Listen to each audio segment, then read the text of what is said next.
Hi everyone, আজকে আবারও একটা রেসিপি নিয়ে এসে গেছি, গাজরের হালুয়া। চলো শুরু করা যাক।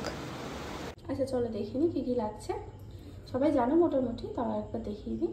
এখানে গাজর আছে, গাজর গ্রেট করে রেখেছি। এখানে দুধ আছে, কাজু কিশমিশ ভিজিয়ে রেখেছি, এলাচ আছে, চিনি আছে, এখানে কিছুটা ড্রাই ফ্রুটস আছে, কাজু আর আমন্ড, আর এখানে আছে মাখা সন্দেশ আর ঘি আর কনডেন্স মিল্ক। আচ্ছা আমি কড়াটা বসিয়ে দিয়েছি। এবার এটার মধ্যে বেশ কিছুটা ঘি দিয়ে দিচ্ছি।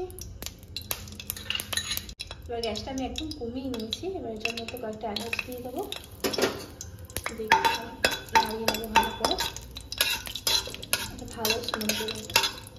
এবার এটার মধ্যে এই কাজু কিশমিশগুলো ভিজিয়ে রেখেছিলাম সেটা দিয়ে দেবো, দিয়ে কিছুটা একদম হালকা ভেজে নেবো, হালকা ভেজে নেবো।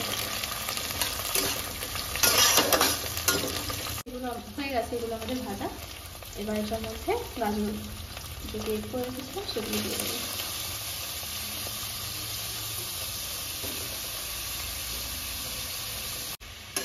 এটাকে একটুখানি নাড়িয়ে মিশিয়ে নেবো, ঘিটার সাথে ভালো করে একটুখানি ভেজে নেবো। দেখতে পাচ্ছ গাজরের কালারটা একদম ডার্ক হয়ে গেছে। এবার দুধটা এটার মধ্যে ঢেলে দিই। সবটা ঢালবো না, একটু একটু দিয়ে মিশিয়ে তারপর আমি বাকিটা ঢালবো। মিশিয়ে নিলাম দুধটা দিয়ে, বাকি দুধটা এটার মধ্যে ঢেলে দিচ্ছি।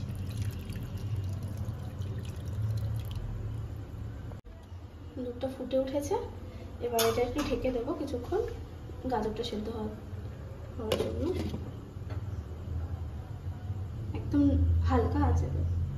আচ্ছা এবার ঢাকাটা খুলে নিই। গাজরটা সেদ্ধ হয়ে গেছে। এটার মধ্যে কনডেন্স মিল্কটা অ্যাড করবো।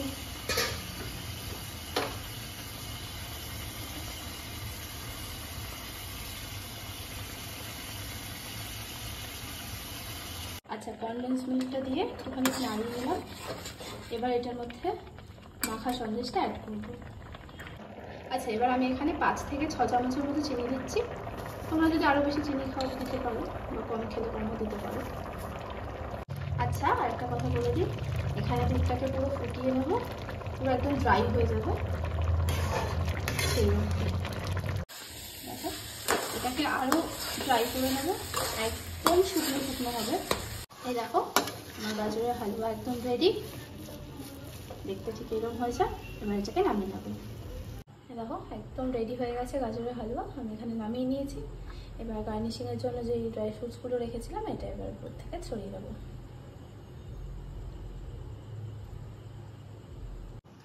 দেখো রেডি একদম। আর আমার ভিডিওটা এখানেই শেষ করছি। Thank you for watching.